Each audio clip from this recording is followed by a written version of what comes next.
There is a lot of stuff going on in Microsoft Flight Simulator 2024 right now. How does it affect us, helicopter fans? I have watched the February 2025 developer stream, and I've distilled a few nuggets of important information that I think we ought to cover here. So Jörg Neumann started off with some interesting numbers. Now, I can't verify these, but Jörg was saying that Microsoft Flight Simulator has reached 1.4 million monthly active users. That's, he says, is a record for the franchise. That's interesting because despite a bit of a rocky start to Microsoft Flight Simulator 2024, we're now seeing maybe that paying off for the developers with, hitting a new record there in the monthly active users. 2/3 of them, they say, are using 2024, and 1/3 are using 2020. I also thought interesting the fact that most people, a majority, are using career mode over free flight. Now, when I'm making these videos for you, I'm largely concentrating on free flight and developing my skills.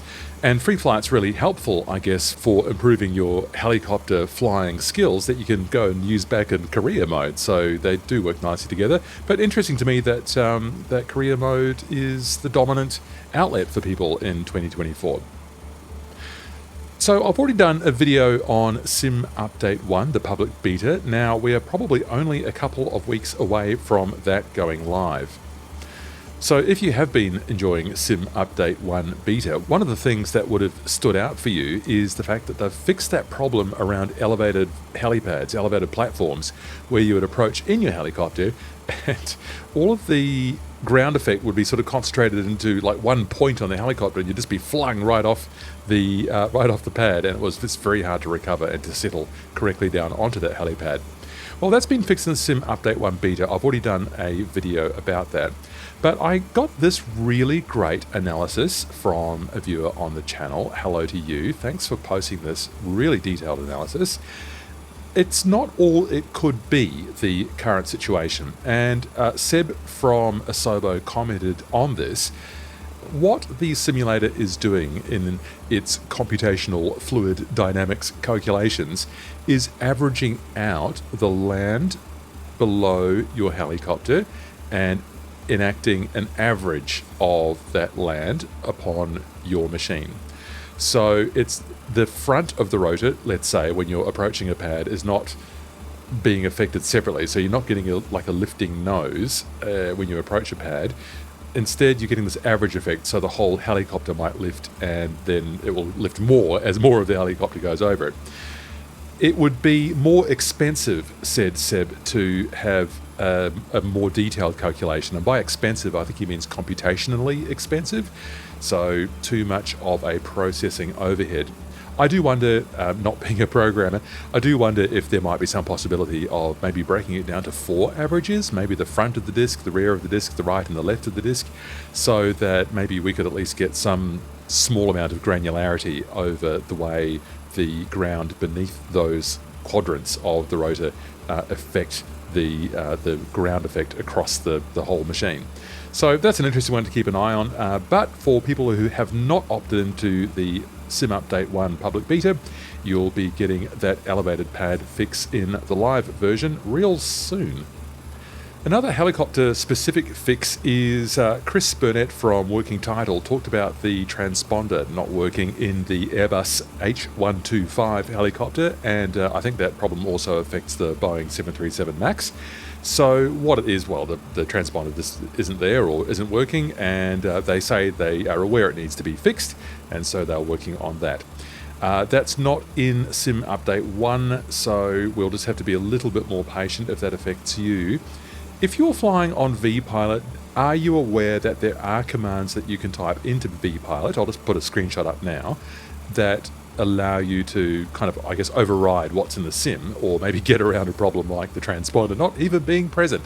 So you can just type in your own transponder and enter it into the vPilot client, and away you go. So that's a workaround in the meantime.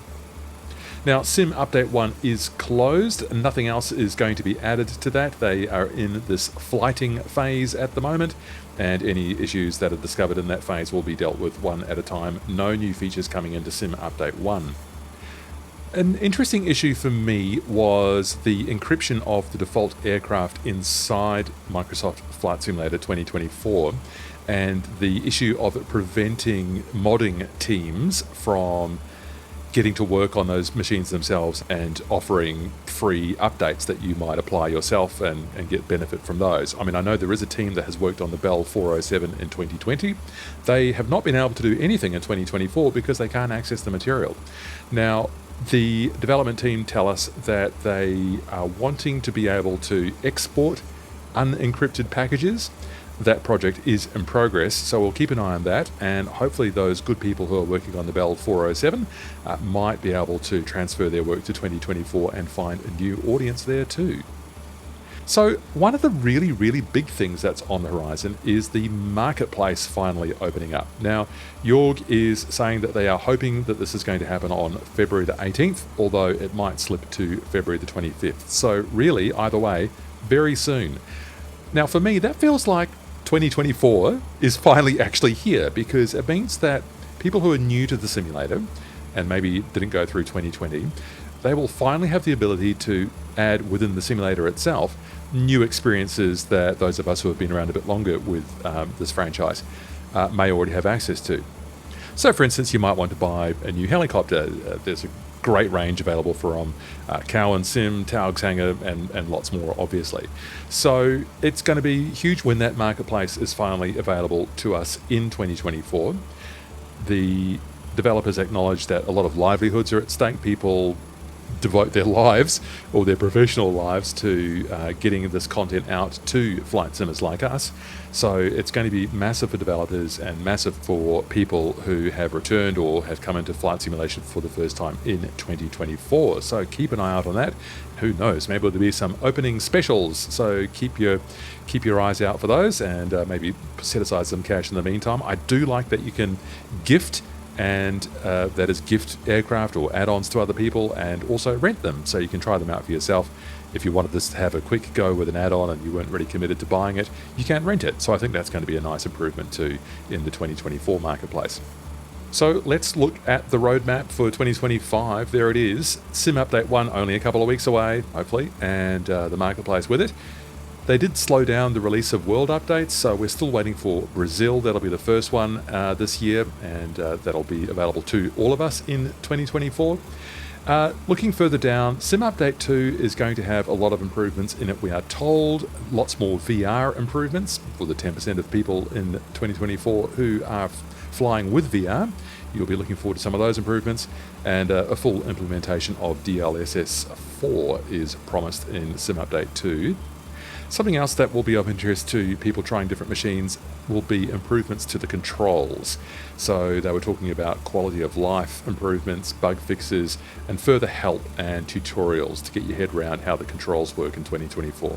I think they're a massive improvement over 2020. I love not having to scroll through all the controllers each time I changed an aircraft. So I think it's much better, but obviously there's room for improvement there, and you can look forward to that in Sim Update 2, which is looking like it's going to be in April. So this is what I mean about the pace really picking up here.